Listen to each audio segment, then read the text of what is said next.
Триває інформаційний ранок на телеканалі АТR. Програма «Саба» працює для вас, для того, щоб ви знали більше. Мене звати Інна Завоюра, з гостями моєї студії. Обговорюємо важливі та актуальні події, що відбуваються в Україні і світі. До моєї студії вже завітав політолог-міжнародник Антон Кучехідзе. Доброго ранку. Доброго ранку. І розпочинаємо одразу із такого. Росія не проти миротворчої місії на Донбасі, але Україна має домовитися про це із бойовиками. На цьому наголосив президент Росії Володимир Путін під час своєї великої прес-конференції. По сути, все сводится к тому, чтобы поставить под международный контроль эту территорию. Мы не против этого, но для этого нужно киевским властям договариваться с самим Донбассом. Отже, пане Антоне, як ви оцінюєте таку заяву від Володимира Путіна? Чому ми маємо входити у перемовини із людьми, котрі вбивають наших українських військовослужбовців? Вона суто політтехнологічна за рахунок такого аспекту, що рішення щодо розміщення миротворчої місії на Донбасі приймається на рівні Ради безпеки ООН, і саме експерти Генеральної асамблеї ООН, інші військові експерти, яким буде надано мандат щодо вивчення технічних аспектів розміщення даної місії, потім пропонують відповідні заходи, відповідний мандат, кількість миротворців Раді безпеки ООН для голосування. Тому тут має бути не те, що діалог між Києвом і непідконтрольними територіями. Він є в рамках трьохсторонньої контактної групи в Мінську по 4 напрямках. Суто по миротворцям має бути глобальний консенсус на рівні Сполучених Штатів Америки і Російської Федерації насамперед. Просто на даний момент перемовини на рівні пана Суркова з паном Волкером, вони знаходяться в активній фазі, однак дуже важко просуваються, враховуючи те, що після останньої зустрічі більше 26 пунктів по миротворцях не узгоджено між сторонами, то це більше, знаєте, як м'яч на стороні Заходу. Тобто, навіть якщо з цього питання Київ і почне діалог з представниками непідконтрольних територій, це не є мандатом або України, або тим більше представників непідконтрольних територій приймати такі рішення. Тому тут суто політтехнологія.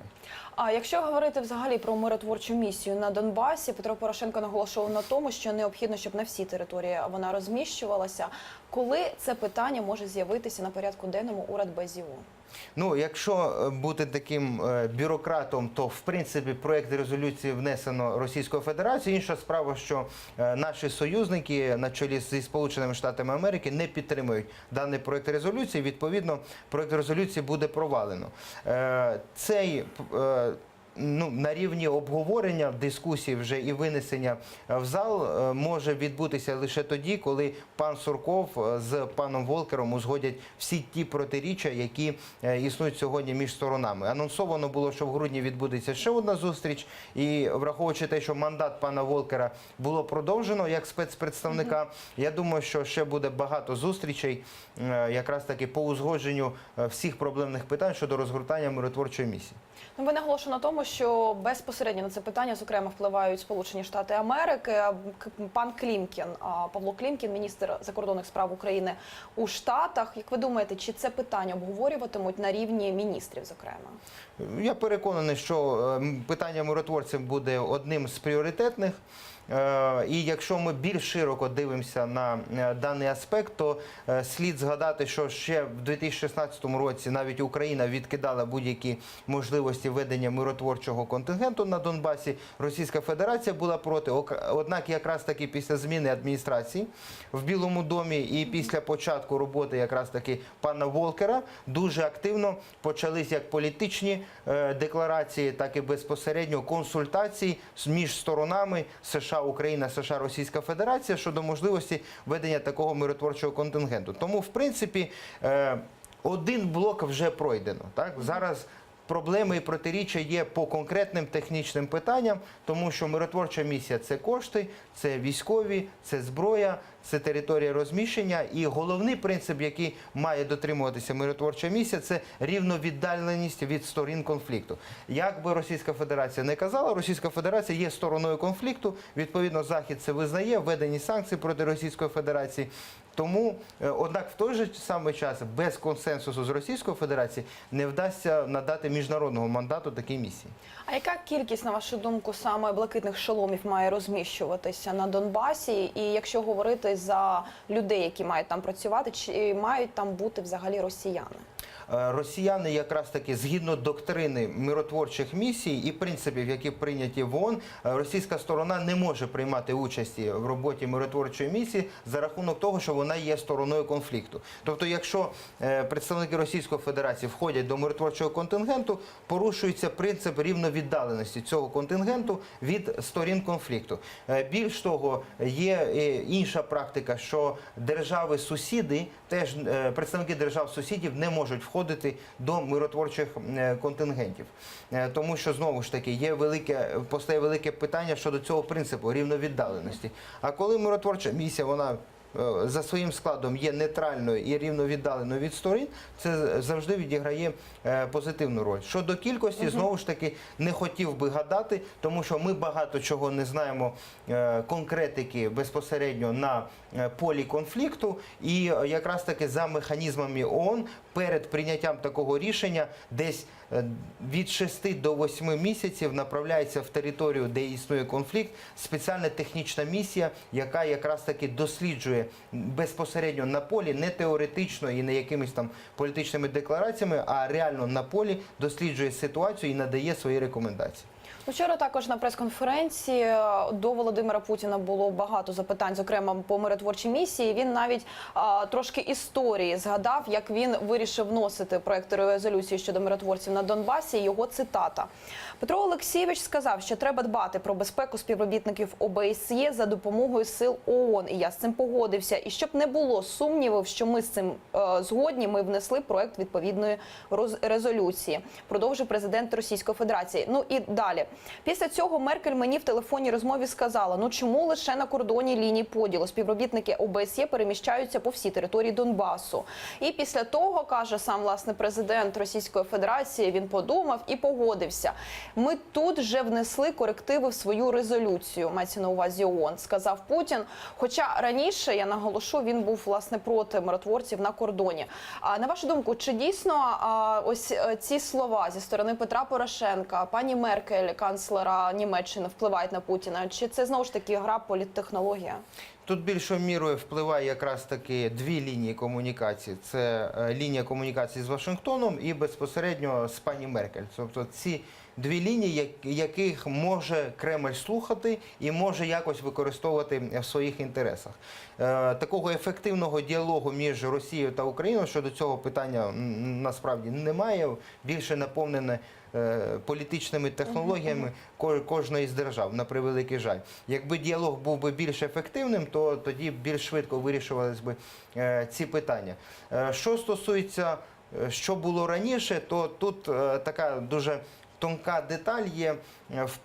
Практично вперше українська сторона почала цілеспрямовано говорити про миротворців влітку 2017 року. Якщо бути точним, під час Дня Незалежності було так офіційно об'явлено про те, що Україна виступає з ідеєю про миротворців, якраз таки. І тут вже просто Російська Федерація технологічно і бюрократично нас випередила. На нашу заяву вони підготували проєкт резолюції, який був внесений в Раду безпеки ООН. І тут якраз таки постало питання, що представники нашої влади робили 2 роки, коли Україна була непостійним членом в Раді безпеки ООН. Тобто ті розмови, які деякі провладні політики говорять, що нібито в 2015 році був проєкт резолюції України, або в 2016 він не був представлений громадськості, це по-перше. І по-друге, на превеликий жаль, ми не бачили тексту цієї резолюції, зареєстрованому в секретаріаті Організації Об'єднаних Націй. Тобто, якби ми це зробили так само, як Росія, однак раніше, то переговорницька позиція України була б більш сильнішою і дійсно Захід сприймав би нашу позицію як таку, що є динамічною щодо досягнення миру. Якщо говорити щодо миротворчої місії, коли вона врешті з'явиться, які взагалі далі наслідки? Припиняться обстріли? Як це відбуватиметься? Чи безпосередньо блакитні шоломи треба вже заселяти, так би мовити, на Донбас, коли вже обстрілів не буде, щоб вони контролювали? Як це має діяти? Можете пояснити? Ну, з практики миротворчих місій, насправді, тут багато механізмів може бути задіяно. Може бути задіяно механізм просто розведення сторін, так, і між конфліктуючими сторонами стануть блакитні шоломи і будуть моніторити дотримання припинення вогню. Другий механізм більш широкий, не тільки припинення вогню, а й просування вглиб території до кордону якраз таки, і по всіх, скажімо, джерелах, де йде обстріли, там будуть розміщуватися якраз таки блакитні шоломи.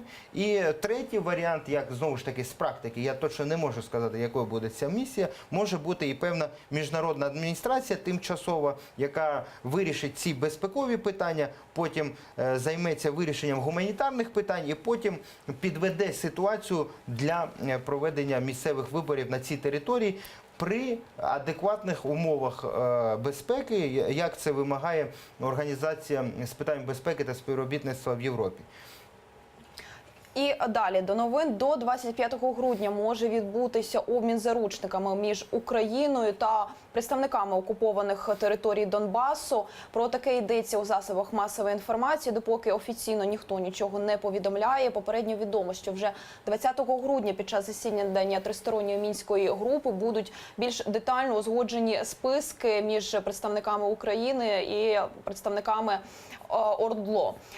Сам Володимир Путін, президент Російської Федерації, під час своєї великої конференції згадав і про обмін заручниками після запитання до нього від Романа Цимбалюка, українського журналіста, який працює в УНІАН в Російській Федерації.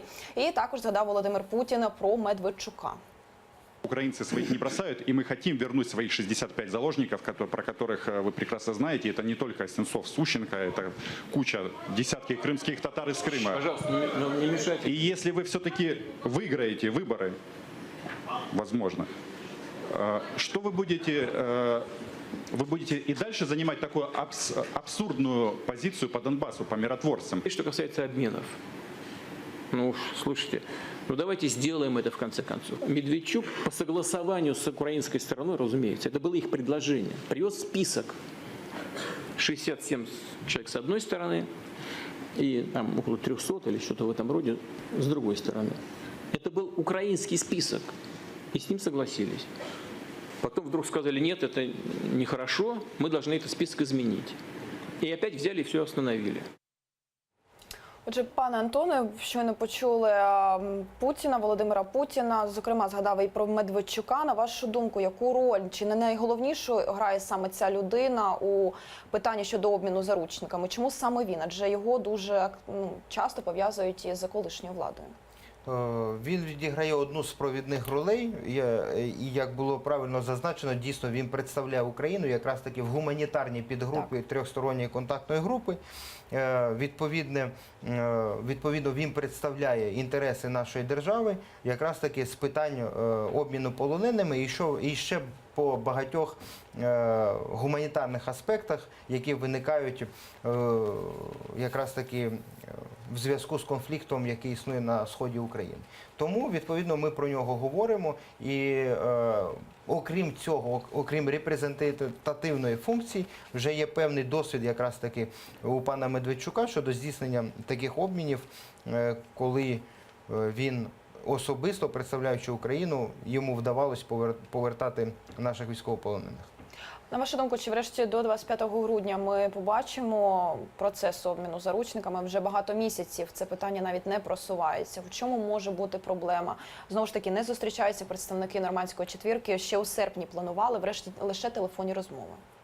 Ну, таке питання, воно любить тишу, насамперед. Все правильно, так. Дуже дивно, просто що у засобах масової інформації активно зараз це обговорюється. Так, і дуже багато політтехнологій, і на превеликий жаль, наші політики намагаються на цьому зробити певний піар. Я думаю, що якщо все буде спрацьовано менш політтехнологічно, і більш фахово, і дійсно представники України в гуманітарній підгрупі доведуть свою справу до кінця без якихось там маніпуляцій щодо списків і так далі, я думаю, набагато легше буде повернути наших людей. І народним депутатам теж не треба постійно розповідати, що згідно їх джерел є нова інформація, ще нова інформація. Тобто треба дати просто професіоналам виконати свою роботу, і тоді все буде нормально. Ну і, зокрема, вчора під час прес-конференції згадували питання щодо мінського формату. Сам Володимир Путін оголошив на тому, мовляв, українська влада не хоче нічого робити для того, аби врегулювати ситуацію на Сході. Як ви ставитесь до мінських домовленостей? Адже, згадаємо, кілька тижнів тому міністр внутрішніх справ Арсен Аваков чомусь прокоментував це питання і наголосив на тому, що мінський процес вже не діє. Ну, це не відповідає дійсності. По-перше, дані домовленості діють юридично, тому що це резолюція Ради безпеки ООН. І, відповідно, цей документ має юридично зобов'язуючий характер для всіх членів Організації Об'єднаних Націй. Це по-перше. По-друге, мінські домовленості, вони вже зробили велику роль, зіграли велику роль, коли зупинили активну фазу обстрілів і взагалі бойових дій. Якщо ми згадаємо січень 2015 року, по 148-150 серйозних обстрілів, не таких, як зараз, а дійсно повноцінні бойові дії у нас були на тій території. Тому вони схаменули сторони конфлікту. І по-третє, мене дивують українські політики, коли кажуть, що вони проти мінських домовленостей. Саме до мінських домовленостей прив'язані санкції проти Російської Федерації. Тобто, якщо вони хочуть без Заходу справлятися з тиском з Російською Федерацією, то нехай продемонструють механізми, які в них є. Тому це більше така політтехнологічна, знову ж таки, суто політтехнологічна заява, більше направлення якраз таки на підтримку умовно партії війни, аніж тих політиків, які виступають за вирішення конфлікту на Донбасі мирним шляхом, і більше таке загравання з електоральним полем якраз таки напередодні виборів. Ну, ви згадали щодо санкцій. Європейський Союз продовжив економічні санкції проти Російської Федерації за порушення територіальної цілісності України. Обмежувальні заходи, нагадаю, були вперше запроваджені ще 31 липня 2014 року на 1 рік у відповідь на дії Росії, яка дестабілізувала ситуацію на сході України та в Криму. Опісля ці санкції були посилені у вересні 2014 року. Відтоді представники Європейського Союзу їх продовжують подовжувати. Ці обмежувальні заходи спрямовані на фінансовий, енергетичний та оборонний сектори та сферу товарів подвійного призначення. Отже, і на це вже відреагував, власне, Петро Порошенко, президент України, і він наголосив на тому, що це, цитую, «гідна відповідь Москві за невиконання своїх зобов'язань та чіткий заклик до змін у політиці Кремля». Отже, хотілося б від вас почути, чи буде колись, ймовірно, такий час, коли Європейський Союз не захоче продовжувати санкції проти Російської Федерації? Наразі передумови для цього є, однак все ж таки політична воля Союзу США з Європейським Союзом, вона переважає, і якраз таки енергетичні інтереси великих американських компаній знаходяться вище тих, скажімо, протиріч, які є всередині Європейського Союзу. Тому що не всі держави, і про це дуже давно відкрито говорили і в Італії, і в Австрії, і в деяких інших столицях Європи, про те, що санкції треба, якщо не знімати, то якось зменшувати. Це перший аспект. І другий аспект, українській владі не потрібно сподіватися лише на санкції. Якщо Україна як держава не покаже прогрес у реформуванні, просто санкціями ми не станемо кращими, ніж Російська Федерація. Пане Антоне, дякую вам за розлогі відповіді, за інформацію від вас. Антон Кучихідзе, політолог-міжнародник, був гостем цієї ефірної години. А ви не переключайтеся, буквально після новин вже повертаємося до студії. Інформаційний ранок на телеканалі АТР, програма «Саба» для вас, щоб ви знали більше.